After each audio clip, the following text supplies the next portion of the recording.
a Jorge Requena. ¿Cómo le va, querido amigo? ¿Qué dice? Hola Omar, buen día. Bien, bien, bien. ¿Anda todo bien? Perfecto, Qué lindo día, ¿no? visitándote como todos los viernes. El día pinta para lindo, está frío, pero bueno, son las cuestiones Hoy propias estaba frío. de agosto, hacía mucho frío. De Debe todas maneras, ser yo uno- digo que la de predisposición siempre Sí. depende de uno para encontrar los Sí. supuestos encantos que puede tener un día, ¿no? Claro. Y vio que es frecuente decir linda tardecita para unas tortas fritas, por ahí algún zarpado dice para una cucharita, una siesta con cucharita Claro. también, ¿viste? Pero uno le encuentra el encanto en la medida que haya predisposición, y con las lecturas pasa lo mismo, ¿no? Por eso también venía pensando de cómo uno se hace amigo de determinados autores y toma cierta distancia y a veces se enemista con otros autores, ¿no? Y yo digo, ¿cuáles serán los secretos para que eso suceda, ¿no? Porque no es sencillamente una cuestión de gustos, ¿no? Claro, claro, y que tiene que ver también con la predisposición que uno se encuentra para enfrentar determinados días, ¿no? Un día soleado de repente le da mayor entusiasmo, un día nuboso con llovizna le da cierto encanto, siempre y cuando la predisposición individual esté para afrontar determinadas circunstancias, ¿no? Y con la lectura yo creo que pasa más o menos lo mismo. Y para entrar en tema me vengo acompañado de un hermoso texto que es de Yvonne Bordelois, La palabra amenazada, que en algún momento también le he citado porque es un libro de consulta. Este libro tiene alrededor de 20 años de editado y sin embargo lo que plantea tiene plena vigencia. Y si me permitís voy a leer para entrar en tema. Dice Inés Bordelois en su libro: cuando Platón expulsa a los poetas de la ciudad, está reconociendo la capacidad de subversión que conlleva la poesía. La ciudad contemporánea no es ciertamente platónica, pero sí patriarcal y autoritaria. Sigue sospechando los conmocionantes poderes de la palabra poética y eso la confina a las catacumbas. Al mismo tiempo da rienda suelta a los mercaderes de la palabra calumniadora. Fíjate la vigencia que tiene esto. Al mismo tiempo da rienda suelta a los mercaderes de la palabra calumniadora, del insulto, de la blasfemia y de la obscenidad. El espectáculo de la degradación del sexo y de la intimidad no se totaliza sino con el desfonde y la violación de la palabra. ¿Cómo se llama la autora? Yvonne Bordelois. Ivonne no leyó los diarios argentinos. Claro, va a hacer hincapié a eso justamente. El espacio oficial de la palabra está hoy confinado a los medios, término cuya metáfora conviene cuestionar. ¿Son realmente medios de información, comunicación o entretenimiento como se pretendía en sus épocas inaugurales? No está suficientemente claro por las deboscadas carreras tras el rating, por su sustitución al ámbito legal y judicial, por el carácter extorsionador con respecto a las figuras públicas, que los llamados medios son ante todo medios de poder. Los romanos hacían del circo un espectáculo para obliterar la vida política. Los medios actuales montan el circo de la vida política y al circo la reducen. Pero la palabra entregada al poder no es lenguaje. Fíjate, la palabra entregada al poder no es lenguaje, sino pura consigna, mandato, explotación, ajena a la preciosa libertad que es el destino profundo de la verdadera palabra humana. Y nunca como ahora cabe decir que el fin no justifica los medios. Sigo. Existe entonces una tensión entre las relaciones que hay entre la cultura y el lenguaje. En cierto modo, podemos decir que la cultura envidia al lenguaje su indetenible poder de regeneración. Fíjate la vigencia. La violencia sobre el lenguaje, sobre el eros que manifiesta el lenguaje, solo puede venir de una poderosa pulsión de muerte ambiental que tiende a manipular deteriorar y tergiversar el sentido primero y original de esa comunicación única, celebrante y placentera que es el lenguaje en el mundo del eros. Y para terminar, el lenguaje congrega y comunica, la violencia obtura y destruye. Cuando la violencia se apodera del lenguaje, tenemos la repetición compulsiva del insulto. Cuando es el lenguaje quien se apodera de la violencia, tenemos a Esquilo, a Shakespeare, a Quevedo, a Isaías, a Cristo, la maldición sacra, el exorcismo necesario, la expulsión de los demonios íntimos y sociales. Fíjate vos, y tiene que ver con lo que comentaba recién en cuanto a cómo uno se hace amigo de determinados autores y se toma distancia o enemistad con otros autores, ¿no? ¿Cuál es el signo que determina eso? Y hay una sola explicación. La explicación es que manejamos códigos que son comunes a determinados autores, para lo cual no significa que el mensaje que la literatura de ese autor provoca sea sensible a nuestros sentimientos. Entonces digo, ¿qué pasa si traspolo esto que estoy diciendo a la comunicación normal? Es decir, al mensaje que nos llega y cómo lo vamos destilando nosotros.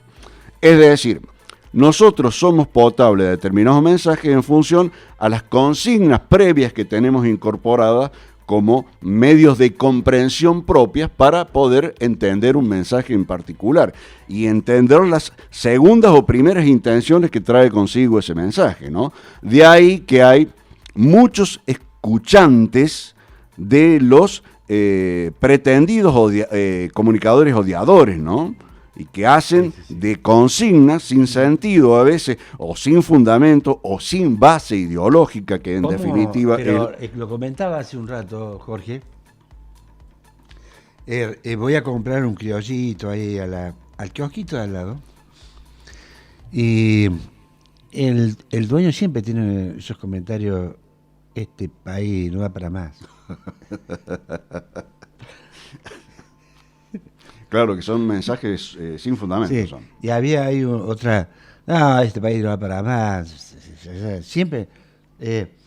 Pero, claro, son consignas fáciles. Los discursos estos discursos, digamos, diatribas de Canosa, de Checopar, Claro. de todos estos personajes. sí, Feynman. El Feynman malo, como... Claro, se nos fue el mejor, sí, se nos fue el mejor, sin duda. Los buenos se mueren antes. Claro, siempre, parecería a propósito, ¿no? Sí. Así que, esas cosas que este es un país de mierda, porque eso decía. Ese era el mensaje del tipo. Había uno ahí con un pantaloncito chupín, así, saquito negro, ¿viste? Un gil como yo, que laburaba ahí, de algún lado. Y yo tenía ganas de decirle, pero me iban a cagar trompadas. Tenía ganas de decirle: ¿y a dónde crees que te recibirían con esa cara? ¿Viste? ¿Qué podías hacer vos? ¿Qué le ofrecería a otro país para que te dejen entrar? Imposible, sí, le dan una patada donde ya sabemos, sí. Demasiado generoso este país, para tener pelotudo como vos. Esa sería la resultante, tal cual. Sí, bueno, hay una franja de gente que está predispuesta a escuchar lo que le deben y necesita escuchar él y lo que le deben decir, ¿no? Entonces, la estructura que tiene la capacidad de comprensión de determinados niveles de público son absolutamente proporcionales al mensaje que reciben y al mensaje que están predispuestos a escuchar. Es decir, yo no compraría un libro, por decir cualquiera, Siria Poletti, por ejemplo, Claro. que no es una crítica hacia ella, sino no está dentro de mis cánones para hacer de mis intereses y mucho menos de mis gustos. Eso no quiere decir que a esta chica no la pueda leer otra gente y que sea valorada en su justa dimensión o no, eso no importa, no viene el caso. Yo hablo de la predisposición que uno puede tener individualmente hacia determinados autores. Esa predisposición está justamente en función del gusto y de los códigos que el tipo maneja o la autora maneja respecto a mis intereses, mis intenciones y mis gustos. De hecho, en mi biblioteca hay muchos libros de un autor determinado, que se repite, no solamente un autor, sino de determinados autores. Hay 1, 2, 3, 4, 5 de un mismo autor, y eso significa el aval a lo que estoy diciendo, ¿no? De la misma manera pasa con lo que escucho en radio, lo que leo en periódicos y lo que veo en televisión. Es decir, busco aquellos mensajes que son potables a mis esquemas. Claro. Que en función de las ideas uno cree que los esquemas que uno maneja son por lo menos los más positivos posible, ¿no? Con las ventanitas abiertas a, digamos, a estar recibiendo adecuaciones permanentemente, porque los momentos son tan vigorosamente vertiginosos que a veces lo que pensaba ayer tengo que readecuarlo, y bueno, por esas ventanitas pasan algunas cuestiones. Pero no estoy predispuesto bajo ningún punto de vista a escuchar a aquellos que no manejan absolutamente ninguno de mis códigos, que son parte de mi formación personal y que son parte de la formación de muchos de los que, como yo, transcurrimos toda nuestra vida educativa en la educación pública, ¿cierto? Pero te quedaste en el 45. Tanto lejos, che. Claro, Te tanto diría. lejos, sí. Bueno, ya eso es viejo. No sirve. Bueno, tiene Sí, utilidad. yo lo planteaba, Omar, No es para... práctico. Sí, yo lo planteaba para compararme con personas de mi edad que han transcurrido más o menos caminos similares y que de repente se encuentran absolutamente en la vereda enfrente, ¿no? Y yo digo, Claro, pero ¿cómo sí, es sí, esto? sí. Digo yo, si han pasado por las No mismas... sabés la cantidad de amigos que perdieron que de mucho tiempo en los últimos tiempos. Claro, lo que pasa es que uno en determinadas etapas de la vida se pone muy selectivo, ¿no? Y Claro, uno no está dispuesto a sí. escuchar las pelotudeces que de repente, en función de los afectos, uno dice, bueno, lo escucho porque es mi amigo de la secundaria. Dice, qué mierda, ya no hay nada en común. Ese amigo está en el lugar donde tenía que estar, allá en el tiempo, ¿no es cierto? Y allá lo tenés que tener guardado. Lo querés, pero lo querés con el amor que tenías en ese momento, y ahí terminó. Que yo quiero mucho, ¿no? Porque ha sido, te diría, generosa Seguro, conmigo. sin duda que sí. Bueno, pasamos momentos increíbles. Uno me mandó una vez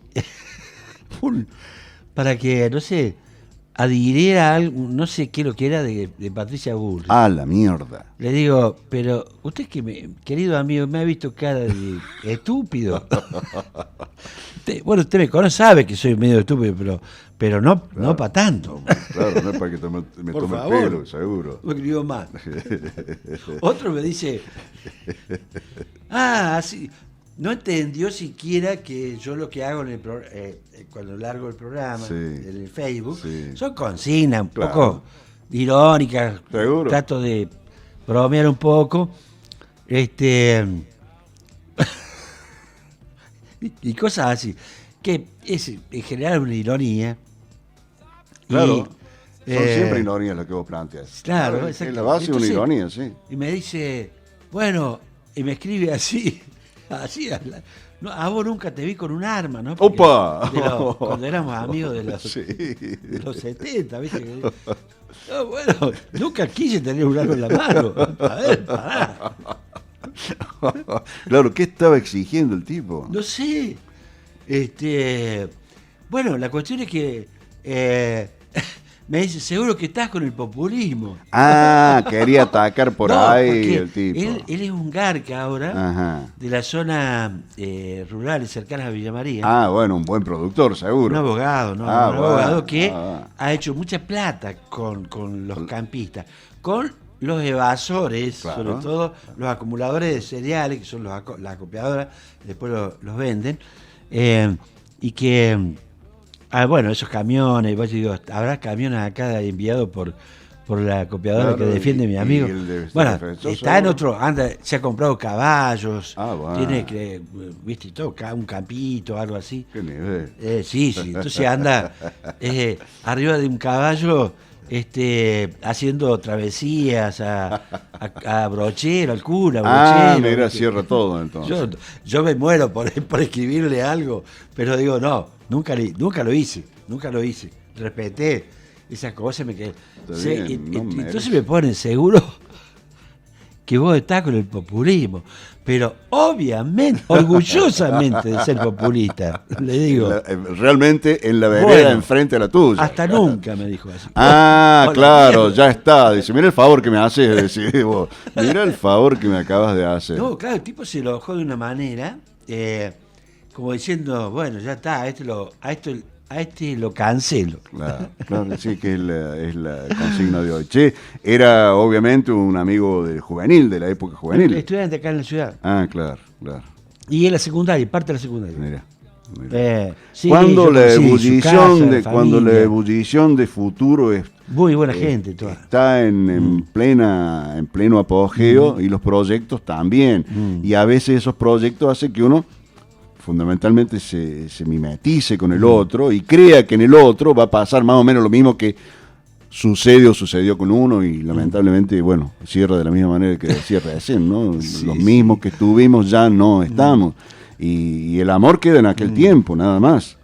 Pero bueno, yo de este último que comentaba, conocí a su padre, que es un caudillo radical, un hombre muy buena gente, todos... también ha sido muy buenos conmigo. Gente maravillosa. Y digo, puta, pero el hijo le salió peor que... él tenía valores que han perdido completamente los radicales de este tiempo. Sí, totalmente. ¿No? Que han se han convertido en unos fantoches de la... Tal cual. Son los que le limpian... le ponen la alfombra, son los bufones que ponen la alfombra. Ni siquiera marionetas, porque las marionetas entretienen, ¿viste? Y voy a decir, bueno, me entretiene pero son fantoches, como decir. Así se han convertido los radicales, ¿no? Una parte grande del radicalismo. Claro, el radicalismo pensante se cruzó de vereda, como bien lo ha hecho, y como bien lo hicieron en el 45 en adelante, muchos autores del pensamiento nacional, ¿no? Ahora sos populista, ¿no? Hablemos de Jauretche, hablemos de Scalabrino Ortiz, que fueron realmente una visión positiva en la historia de la nación moderna, digamos. Claro, ¿no? Sí, claro. Otra cosa que tiene que ver con lo que estábamos hablando, Omar, es la absoluta incomprensión a las modificaciones del lenguaje de ciertos sectores, ¿no? Lo que es mal llamado para mí el lenguaje inclusivo, en realidad es más amplio que eso, ¿no? Lo que podríamos llamar lenguaje inclusivo sería un elemento de todo esto, es decir, del lenguaje como una cosa cambiante y viva, ¿no? Sí, vos sabés que hay ciertas cosas que yo las puedo incorporar. Sí. Pero decir, por ejemplo, les poetes. Sí, no pega. No pega. No pega. Es los fundamentalistas de eso niegan incluso las posibilidades del lenguaje. Es jodido. Estoy escribiendo un poema que se llama Les Poetes. Está bien. Me imagino de tu ironía al respecto, claro. No, pero no se puede decir así esa palabra. Otras, en otro, el lenguaje funciona. En otros sustantivos tienen algo de sentido. Claro. Y no reniego de eso, me parece bien porque, como decía recién... ¿Un osito de felpa, un poete? Claro, incluso hasta suena mal, ¿no? Suena mal, ¿no? Sí. No, se presenta para la réplica. Claro, te la deja picando, digamos. Sí. Y que sea una obscenidad al final. Sí, tal cual. La réplica. Si lo escucha un paisano, dice, ¿les poete? ¿A dónde me quiere llevar? ¿A dónde me quiere llevar, Venga, paisano? mano, compañero, a decir, claro. Sí, el problema son los fundamentalistas, ¿no? Claro. Que el problema en general de todo el fundamentalismo. La otra es la resistencia que generan ciertos sectores de la reacción. El lenguaje es convengamos que la lengua, en términos idiomáticos, es un ente vivo, porque está en la colectividad opera como tal, y por lo tanto está sujeta a millones de variaciones. Y digo siempre lo mismo, recordando la tortuosa lecturas que nos hacían realizar en la secundaria, cuando nos hacían leer el Mío Cid, claro, que entendíamos la mitad de lo que decía porque estaba en el castellano de su origen. Y de otro tiempo. Claro, pero es el mismo idioma que estamos utilizando actualmente. Quiere decir, obviamente, que es el mejor ejemplo que puedo dar del que el lenguaje es una cuestión absolutamente cambiante. Exactamente. Sujeta a un montón de variaciones. Una especie de parodia, un relato de lo que serían unos investigadores que se llama los Siquiri. Ajá, sí, me suena. Los Siquiri. Los Siquiri sería. Así es. Y Onzo Bo. Suena a una voz africana. Sí, señor. Uno te indaga sobre tu destino y el otro sobre tu origen. Sí, sí. Y que, bueno, esas cosas que pasan, bueno, que todas esas modificaciones del habla que nosotros tenemos habitualmente en esta ciudad, en esta provincia, nos lleva a que ya no nos podamos entender entre iguales. Entre la ciudad hay sectores. Sí. Yo, donde hablo, digamos, hay sectores donde no entiendo casi nada. No entiendo lo que dicen, claro, seguro. Sí, sí. Sí, no nos estamos yendo lejos, ¿no? No estamos yendo, qué sé yo, a Corrientes, la zona de Mesopotamia, donde hay sectores que mezclan el guaraní con el castellano. Y que es otra señal de cómo está vivo el lenguaje, incorpora datos y términos que son, entre comillas, ajenos a la experiencia del idioma original, pero ese dinamismo cambiante no es nada más que ejemplificar lo que está ocurriendo. Por eso yo decía, es mucho más amplio que hablar del lenguaje inclusivo.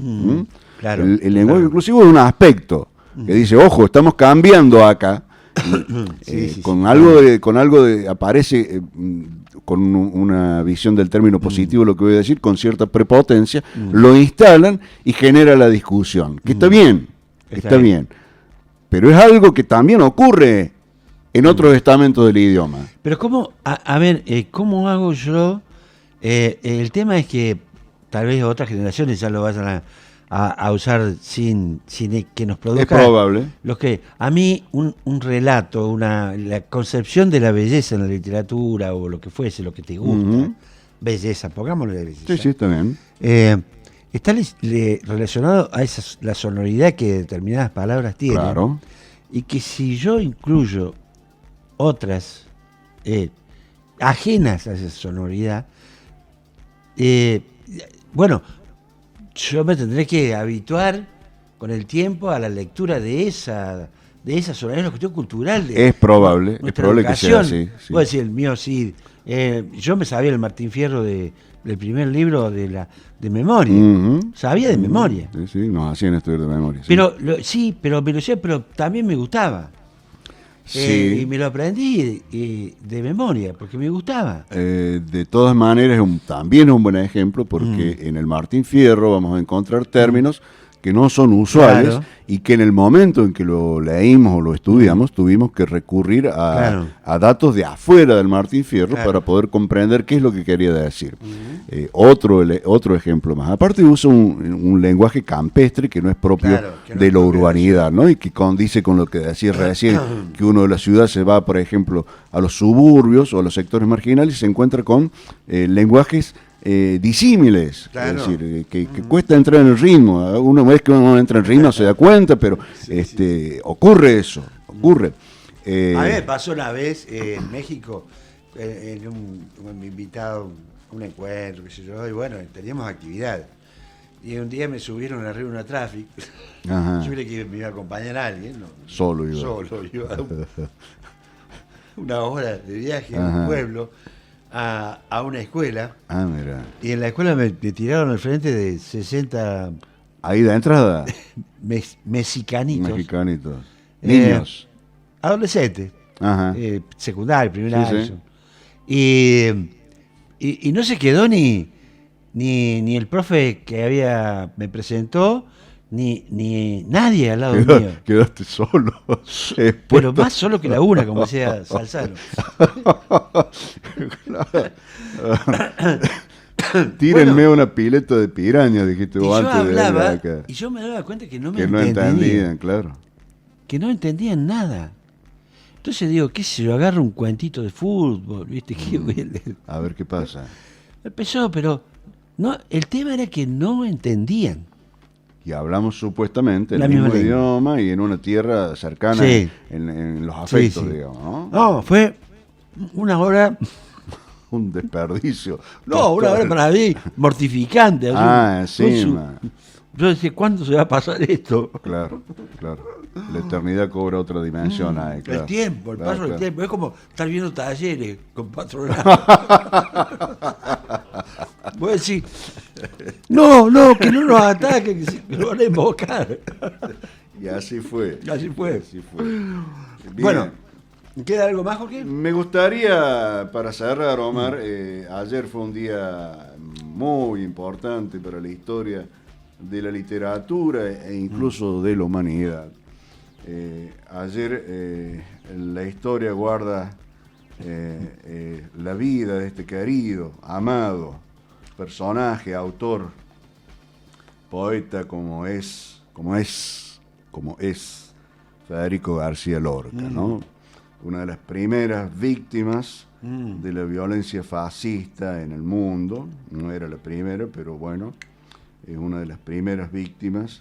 Y como siempre, inexplicable, claro. No hay explicación para nada, de un tipo que era totalmente joven en su espíritu y en su humanidad, con lo que implica las posibilidades que hubiera tenido de haber seguido con su maravillosa carrera de autor dramático, de poeta inconmensurable para mí. La obra que dejó Lorca. Para mí García Lorca, sí, exactamente. Para mí Lorca es uno de los más grandes poetas del siglo XX.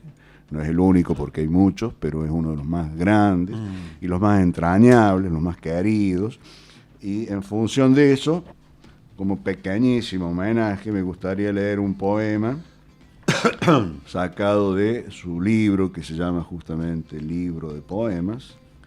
Y voy a leer al azar fundamentalmente porque todo lo que está acá es bello.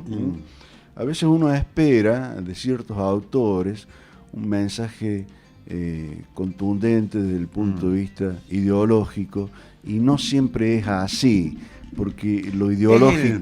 mejor me supo transmitir un mensaje ideológico. Ahí está, eso quería desde decir. la belleza. Eso quería decir. Desde el no decir nada. Te agradezco exactamente porque era eso lo que quería decir. Ese juego de palabras. ¿Te acordás del Val Vienés? Claro. Esa, sí. La nada, nada un pez, qué sé yo, bueno.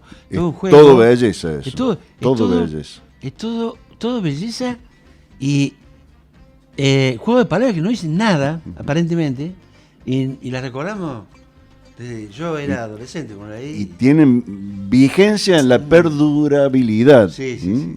Y en el encanto que nos genera cada vez que recurrimos a él, ¿no? A veces hasta recurrimos a él como salvación, porque decir, estoy en una maraña creativa, vas a agarrar y vas a la biblioteca y tenés una garantía de que al menos te vas a salvar el momento. Y leo, Omar. Sí, dale.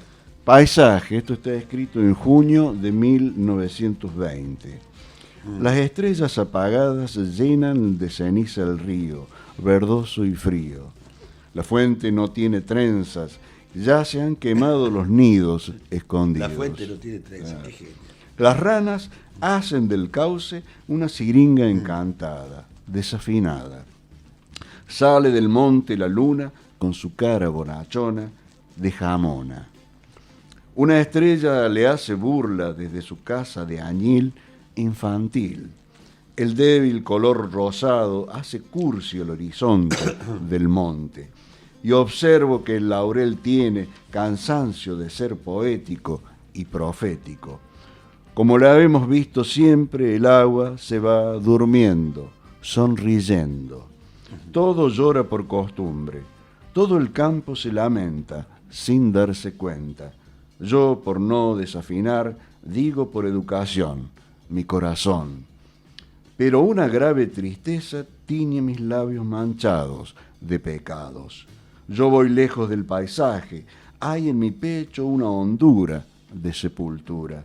Un murciélago me avisa que el sol se esconde doliente en el poniente. Pater noster por mi amor, llanto de las alamedas y arboledas. En el carbón de la tarde miro mis ojos lejanos, cual milanos, y despeino mi alma muerta con arañas de miradas olvidadas.